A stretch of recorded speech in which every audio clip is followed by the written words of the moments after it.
the GenAI in TeacherEd Summit 2025? Looks like they are getting together to work out how to use us. We better watch what they are doing then. The next person we have is David. David, are you there? You are. Brilliant. David is what is now going towards, I'm going to say, an expert in assistive tech and AI. David is also one of the chapter authors for the AI Bias in Education book that comes out in December, along with Miles. Have you got a book coming out? Have I got a what, sorry? A book coming out? A book coming out, yeah. Just rustled it up overnight. David is a practitioner. In fact, he's taken time out of his teaching schedule to join us right now. So many thank you, David, for your time, and I'll pass over to you and hope that the sound works for us for this one. And as we all know, IT assistive tech is new in the IT ECF this year. So there's now a requirement for your curricula to cover that. And so hopefully this will help fill some of that gap and get you thinking about it moving forwards. Okay, thanks, David. Hello, everybody. My name is David Curran. Thanks, Victoria, for planting a few seeds of doubt in my mind that sound might not be working. If we're looking at text to speech and speech to text, so fingers crossed, I might need somebody to sort of shout out in the background if it's not working. Thanks, Victoria. Are we ready to go? I've just noticed, actually, if I put my head here, it looks like I'm a bit of a rabbit with two. That's the lights. It's got nothing to do with my halo or glow or anything. But yeah, a bit of sort of white ear rabbit. Yeah, my name's David Curran. I've been teaching, 25 years, 20 years in an inner city school in Crawley. I'm trying to teach boys design technology. Obviously, we've got high levels of SEM. We've got high levels of EAL, for example, as well. I'm trying to sort of get students in year 10, year 11 to do coursework. Was kind of where I started with. This is my fifth year now, actually, at Dyslexia Specialist School, just down the road in Reigate in Surrey. My youngest daughter, 15, year 11, is struggling at school, and she's dyslexic last couple of years. So I come here from a professional point of view. I come here from a personal point of view as well. I'm also kind of aware of the school that I'm teaching at. So we've got 196 students. So it's not a big bio thing, but 196 students, all with dyslexia. Maximum class sizes of about 12. And when I'm talking, they've all got personal devices. I know we come from a very, very sort of privileged background, but I always try and sort of translate it back to when I was teaching 32, 34 students in a workshop and how I would sort of put my information over there. So yeah, if I kind of, there's nothing like going onto a new platform. I've not actually used Google before, so here, this should be good. Let's share. Let's go for entire screen. Let's give it a bit, and then hopefully somebody in the background will shout, maybe Victoria shout and say that you can see a PowerPoint. Is that right?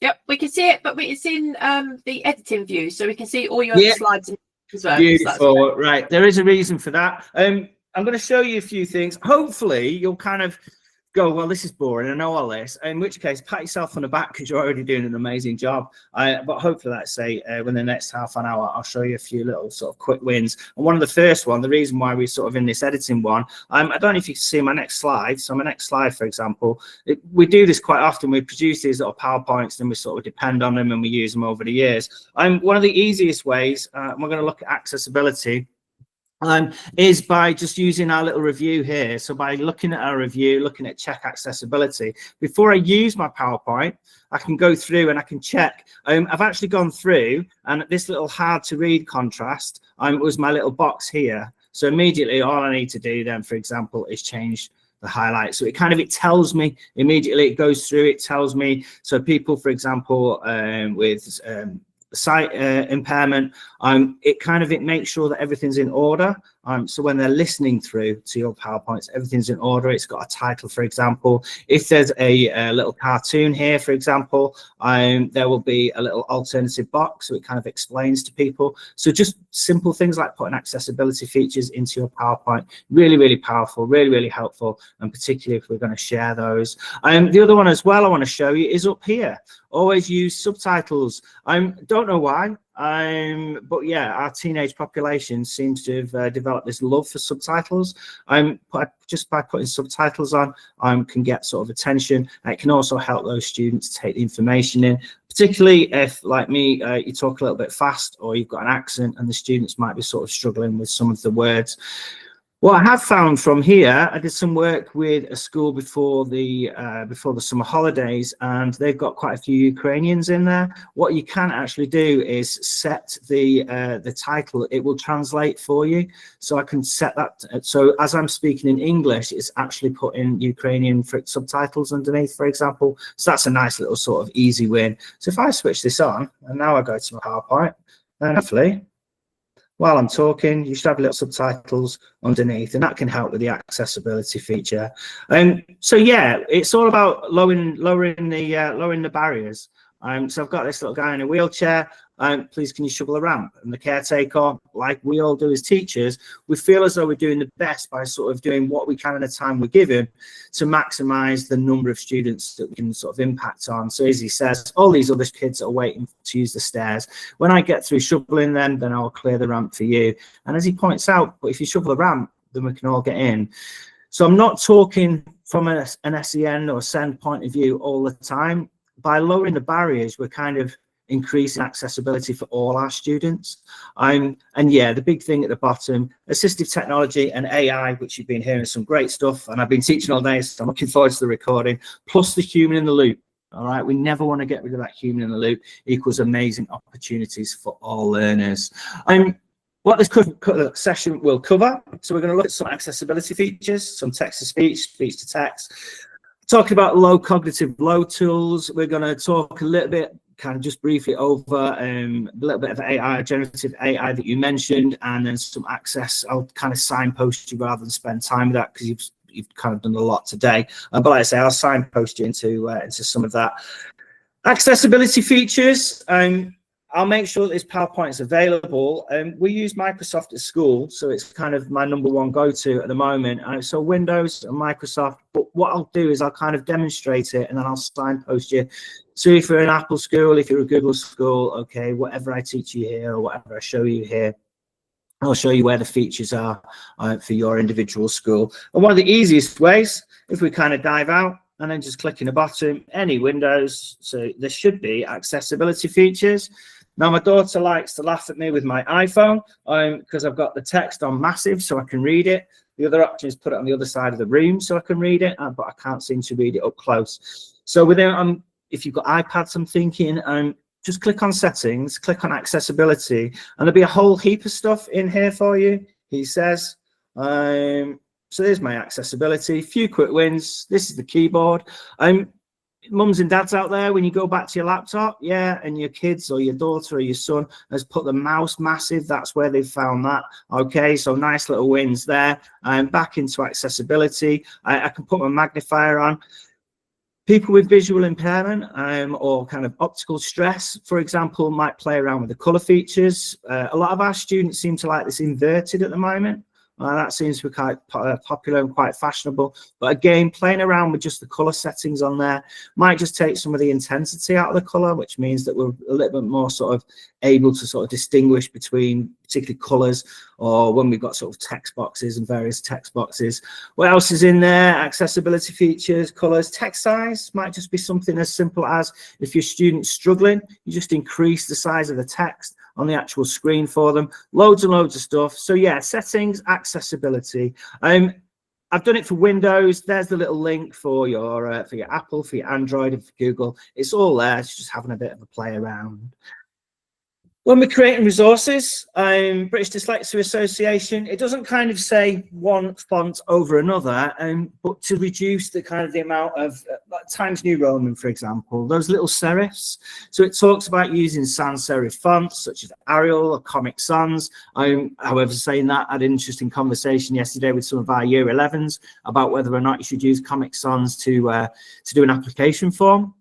So again, have those. I think we came up with Verdana. They were happy with Verdana.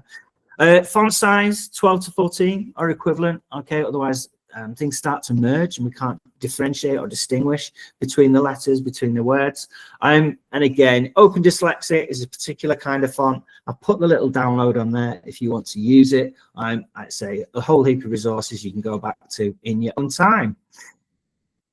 Been hearing a lot about AI, and kind of the advent of it back in 1956 was about mapping sounds to shapes and shapes to sounds. So when we're talking text to speech and speech to text, we're actually talking about the birth of AI.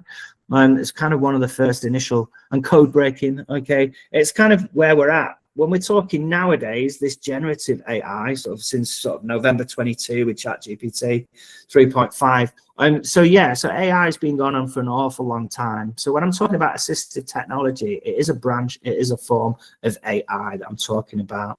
Should we dive in? Let's have a quick little look. Right. Here's where I've got my hand in heart, or heart in mouth, or whichever way we want to do it. I've got my Word document, and I will show you in Google Docs as well, and I'll signpost you to others. This is just Blue Peter style, one we made earlier. Text to speech. Okay, now there's various other bits and pieces in here. Up here in view, up here in review. In review, I've got a read aloud. There's my check accessibility. So before I hand out a worksheet, I can do a little check accessibility as well. And my home page as well, I've got my little sort of dictate. So I've got lots and lots of things going on there. I've got a little transcribe underneath. So if I've got a little recording, then I can transcribe the recording as well, and I can put that into a text rather than into listening. Lots of different sort of ins here. There's my immersive reader. So under view, I've got this thing called immersive reader, and this can be an absolute game changer. My daughter, for example, if you look at her read or listen to her read and then watch her write, you kind of that standard typical kind of what is a dyslexic, you wouldn't put her in that box, but it's about her processing speed. And by the time she's finished the end of a paragraph, she's kind of forgotten what's gone on at the beginning of the paragraph. So it might not be that we're assisting or helping students actually read the text, but it's called bimodal reading, where we see and we hear at the same time, and it just seems to go in that little bit deeper for her. So she uses this. She's, I'd say, perfectly happy using this. A little bit sort of conscious of using it again, like say in a state school. But yeah, we'll give it a go. We'll show you. So I would never ever push assistive technology on somebody. It's about creating an environment. There's the technology, we can teach the technology, but if we haven't got the environment where a student feels confident to stick on a pair of headphones or open up a laptop in front of their peers or kind of dictate out loud or talk out loud, then we're kind of onto it's a tricky sort of sticky wicket to start with. So it's about creating the environment, and if we create the environment, then students can use that technology. Okay, right. View immersive reader. If I click immersive reader, if you all stare at the screen, because it will change slightly, and what it's done is it's remembered my settings from previous. So up here, for example, I can go very narrow, I can go very wide, and again, some students like all the information in the middle, so there's no distraction around the edge. Some students like all that information. Page color, I've got it on cream. My daughter, for example, likes blue. Okay, or I can put it on the yellow. So again, that visual stress, it can take away some of that visual stress. When I was at school, you used to have a little card and you used to move it down your book. We can use that in here, and again I can move up and down, I can click, or I can use my little cursor arrows, and again I can change the kind of the size of that. If I go 3 lines, I can see a line below and a line above, and I can kind of stick with it. I'm just going to turn that off a second. Text spacing, again I can space the text out so that students can differentiate between the letters and the words a little bit clearer. Syllables, so if we're teaching syllables, again that can break up the words and make it easier for some students to be able to differentiate between it. I'm just going to switch this off. This is kind of the key. If I click at the beginning, and I'm hoping, Victoria, you're about there, or somebody's about there, I'm going to press read aloud. You'll see, yeah, you'll see the little boxes, and I'm hoping at the same time you'll hear the words. And if you see the boxes moving, or little coloured boxes, and you don't hear the text, please, please, please shout out. All right, and we'll just have to think of a way around it. Speed, distance, and time. The concept of motion is described by using terms like velocity. Right, I'm hoping you could hear that in the background. Yes, I can. Everyone else? Yes, all the thumbs up. Woo! All righty. Right. Okay, you get the proper me now. I've just been bricking it for the last 10 minutes. Thank you, Victoria. We'll sort something out. But yeah, there's your little, and again, you can pause it, you can play it. So if students want to go back and listen to a sentence, they can listen to a sentence. If they want to highlight a sentence, so they can highlight a sentence, for example, yeah, and then when they play it, and then it will just read out that little section. Unfortunately, because it's free, I like most things free, I've got male, female, I've got a reading speed, but that's kind of it with regards settings. But yeah, have a little bit of a play with that. I'm going to quick that off. Some students like this, particularly, like say, the color overlay. Some students don't like it because if I close it, it changes the look of the original, and that kind of little step is a bit of a kind of a mind blow for some people. So again, like I say, show students if they like it, if they love it, please let them use it. If not, don't worry, don't panic. Okay, there are other ways. For example, if I select my text now and I right click, I've got my read aloud here. Speed, distance, and time.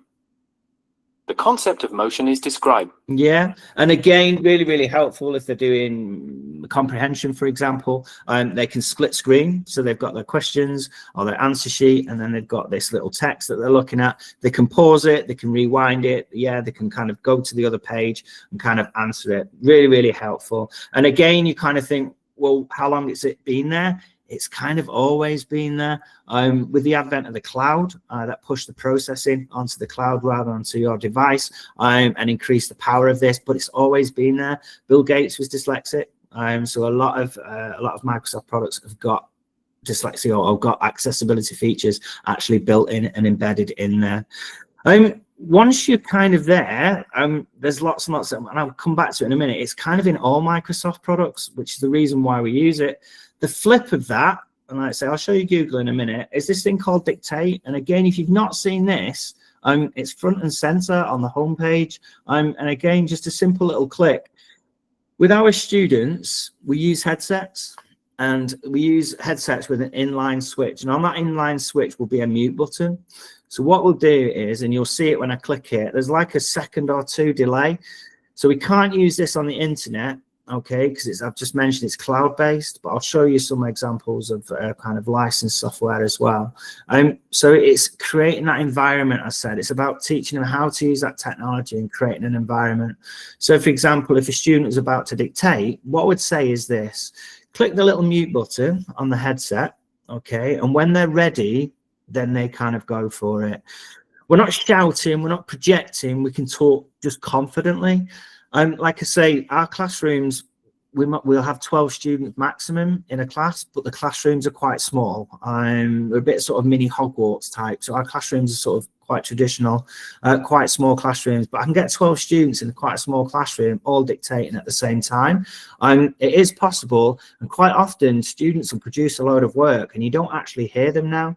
Quite often they'll cut. So they'll put their hands around their mouth, so it kind of echoes and gets rid of some of these sounds from the outside. But it's a skill we've got to kind of learn, which is the reason why I'm kind of waffling. And again, fingers crossed, hoping that this works. Once I click, just watch the delay. And that little delay, if they've got the mute button on, they don't have to worry, they don't have to panic. Okay, by doing so, it just means that they can calm themselves down. It just means they can get themselves in the right frame of mind. What I would always say to them is, think of a sentence. Don't try and do it word for word. Think of a whole sentence. When you're ready, unmute, say the whole sentence, mute it. So they're muted while they're thinking, and then they're talking while they're unmuted. Let's give it a go. Testing. 1, 2, 3, 4. Full stop, new line, smiley face. And this is where the students get really excited, because all their thoughts and their ideas that they've had in their head for all of these years, all of a sudden they kind of come down, and then they get into a bit of a panic because they realize they're still talking, and then I kind of click. If they hit that, yeah, they just put their finger on that mute button, and then they can go back in their own time. They can listen to it again, select it, yeah, read aloud, they can go back, they can proofread, they can edit their work. Okay, once you know it's there, it's kind of everywhere. So if I come out of Word now, do I need that again? No, I think we can get rid of that. Right, let's go onto the internet. Let's have a bit of a play. So yeah, we use Microsoft Edge rather than Chrome. again, because the accessibility filters are built in there. Google's catching up. All right, Google is catching up, but this is a Bing page on here. Earth, Wikipedia. According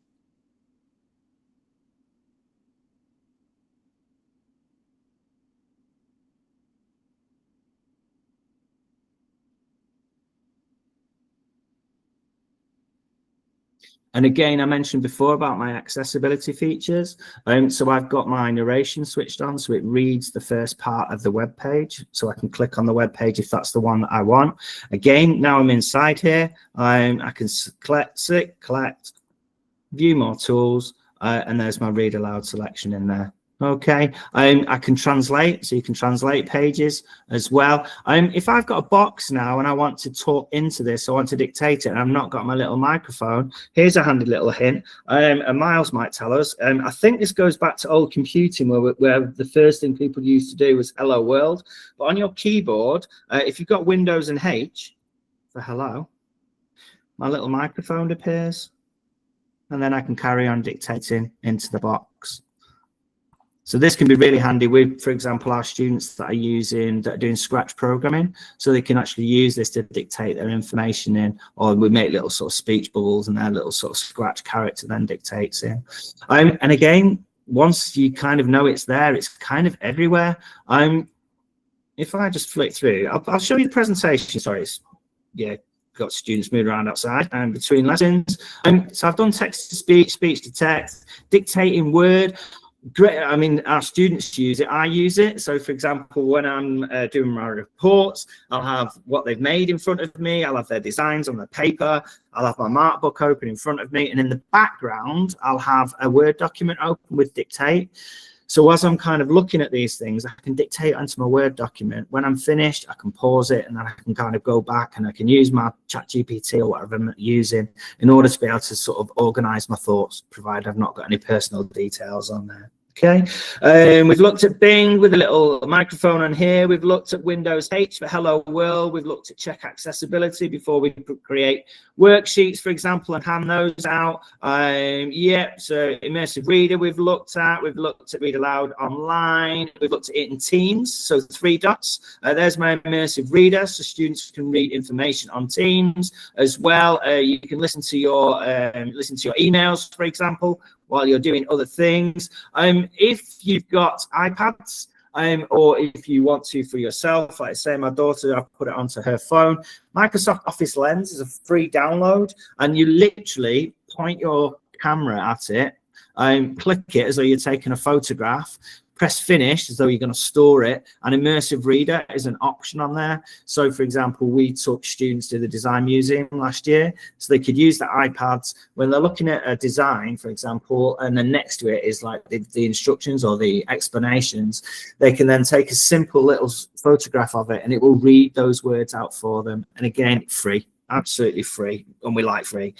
That's my little panda, just to remind me to sort of take a pause. I'd normally ask for questions here, so if you've got any questions, please blast them out in the chat, and I'll kind of go through them at the end. For those of you who fell asleep because you're a Google school, hopefully you've seen the skills. Once you've seen the skills, it's kind of there as well. So if I go on to, let's have a quick look. Let's go into Google Docs. Let's go into Tools. Let's go into Voice Typing.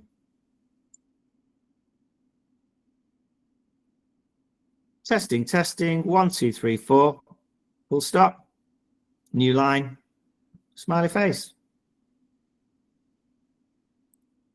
And again, there is, and somebody here, oh, I think I've got some background noise. Somebody will tell me this, like I say, we're not a Google school. In accessibility, it says verbalize to screen reader in here. Now, I've not found a way of doing this automatically. So what I've done is I've put a little extension download. So Paddy McGrath, if you're out there, this is Everway, this is Read and Write. Now, this is the free version. And again, I've got my little play, so I can kind of click at the beginning. Okay, and I've got my little settings in there. That leads us on to this one up here. So this one is licensed, this is read and write, and this is licensed. So this sits on the actual desktop itself, so it's not cloud-based. This is what we use in the exams. So if you're interested, if you want to drop me a line, like I say, I'll discuss that with others. So if, like I say, if you're, if you've got exam students, drop me a line. Yeah, drop me a line. Let's continue this conversation there. Quick little check on the time. So we've got a few more minutes. I mentioned about, what did we do? We talked about the history of AI. Let's just get rid of that. Oh yeah, this kind of sits over the top. So the students can use this over anything now. Rather than it sort of sitting embedded within Microsoft products. We talked about potential of GenAI, which you've been doing all day. We talked about safeguarding. There is a reason why I'm going towards this. You'll have heard about accuracy, hallucination, bias, and privacy. These, for example, are our school documents for e-safety and for AI. Make sure that we've done a DPIA, so your data protection impact assessment. We use ChatGPT with our year 9s and above with parental consent. And again, the reason why I'm talking about this, once the data is switched off as training data, we can talk about this with staff, we can talk about this with students, about the reason for using generative AI. And what we're kind of looking is, you'll have done this today. The reason why I mentioned it, and this isn't kind of a quick plug, our students write the same way as our teachers. So when they're creating prompts, they use this little prep. So the prompt, they give ChatGPT a role, they give explicit instructions, and then parameters. These parameters are really, really, really important. There is nothing wrong with prompting for accessibility. So when you're prompting, and I've done this little sort of axis up here, tell your LLM, all right, tell it who the audience is. Make sure your clarity of language, be really explicit in what you actually want. Give it some contextual support. Are we revising for GCSE? Are we supporting year 8 students that are XYZ? Be explicitly inclusive. Okay, Victoria's got me this, that was it, the 6 most important words about what assumptions have you made here. Kind of preempt that, okay, and be explicitly inclusive. Tell it, give it a reading age. So when I'm writing for resources for my 16-year-old GCSE students, I know the average reading age is 14. So I'll ask it for a reading age of 14. Make sure we structure it. So if I'm going to give a prompt that students are going to use to research careers, for example, or research with design technology, I will say, please use, I will upload training data from the British Dyslexia Association. I will upload training data from the National Autistic Society. And I will say, make it sympathetic for our learners, for our dyslexic, or make it sympathetic for our ND learners. Safeguard tone and dignity. Our students don't want to be using chatbots or using large language models, using prompts that we've given them that just keeps giving them, correcting their mistakes. We don't want to see red pen. So you could put a little line in the parameters. When a student types the word incorrectly, the spelling incorrectly, please reply with the correct spelling of the word. Do not highlight the fact that the student has made a mistake. Write that in your prompt, okay? I've got a little playbook, and again, I'll give this to Victoria. It's kind of, it goes more in depth about this. So we're building bias in. We're creating what's known as positive bias. It's not clever science, all right? It's just common sense written in. And this relating back to the teacher standards. So standard 2, clear instructions support progress. And that's all students. Yeah, that's all students. Step-by-step scaffolds strengthen lesson structure. So by creating resources that students can access, that just helps with that. Text-to-speech, speech-to-text, adaptive learning, okay, and adapt teaching for all learners. I'm just kind of thinking back when I used to do this with 32 students. We used to book out the computer room. And I used to do it generally because it was boys, sort of 15, 16-year-old boys. Get them to write. No, they're not going to do it, but get them to do a model, photograph it, put it on a PowerPoint, and then get them to dictate over the top of it. They'll do that. Now, that wasn't a dyslexic, that wasn't kind of an SEN access point there. That was just me getting students to do what they're most comfortable with. Reduce the workload or reduce overload supports positive behavior. If students aren't having to decode the words, then all they're actually doing is taking the information on board that's necessary. And accessibility is professional practice. All right, we're all professionals out here. Let's make sure that we just make sure our information is accessible to all. I do have this little guy here. This is positive bias. If you're interested, it's a little GPT. You kind of fill it in with the information that you want for your resources, and it will create an ND prompt for you that you put into your chosen LLM, and then it will create resources around it. And again, it's not about creating resources just for your dyslexic students within your class of 32. If you can make resources that 32 students can access, that's got to be better. Yeah, then we don't have to come up with individual resources. This is our school, Moon Hall School. We've got an assistive technology page, loads and loads of resources on there, loads and loads of free stuff on there. We do stuff for parents and carers as well. This is our careers page. We've got little careers bots and things like that. If you're interested, that's me. You can follow me. If you see a cone, it's probably me as well. Remember, assistive technology and AI plus human in the loop, amazing opportunities for all learners. That's me. I'm David Curran, and I think that's my time. Look at that. Bang on time, David. Well done. If I can learn how to stop, Okay. I'll be amazed. There we go. Thank you so much. I feel slightly embarrassed that I didn't know half of what you showed there. There's a couple of bits there in the chat from Mars, Alan and Matthew around Google versus Microsoft and the different ways they do different things. I think you answered your question there, Mars. Can you make Google Docs read aloud? Yeah, well, Alan kindly suggests by a Windows computer, which goes against everything I held sacred. David, my more pressing and immediate question is, we've had difficulty with read and write. Yes. It seems really clunky and inefficient compared to the cloud-based tools. Yes. What do the Moon Hall kids use for access arrangements when it comes to GCSEs where special rules apply? Okay, so yeah, we've got year 3 to year 11. So Yeah. generally we start off with the free tools, the Microsoft tools in junior school, and then we try and wean them onto read and write. A lot of it is about the actual use of the tools. So we mentioned before, it's about creating that environment. Clunky was a word that I've heard quite a few times with it. We've transferred it now onto our laptops because originally we had it sort of cloud-based and we pushed it out and the Wi-Fi slowed it down, etc., etc. And what I would say is getting that, just that little inline click, yeah, so they can put mute on, rather than clicking for it, waiting. Yeah. So they click and it sits on. So they click it on and it just stays on, and then they just mute and unmute. And we found that's really helpful. Install locally and use a clicky rather than a rather than switching it off and on again. Yeah, that doesn't. Thank you so much. You're welcome. You're welcome. And long sentences. Students want to wait for the word to speak the whole sentence. Put your mute on. The computer will catch up.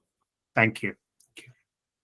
Thank you. Thanks, David. Thanks, Mars. I know you've got to go soon, Mars. So thanks for everything, and we'll see you in our next one. Thank you.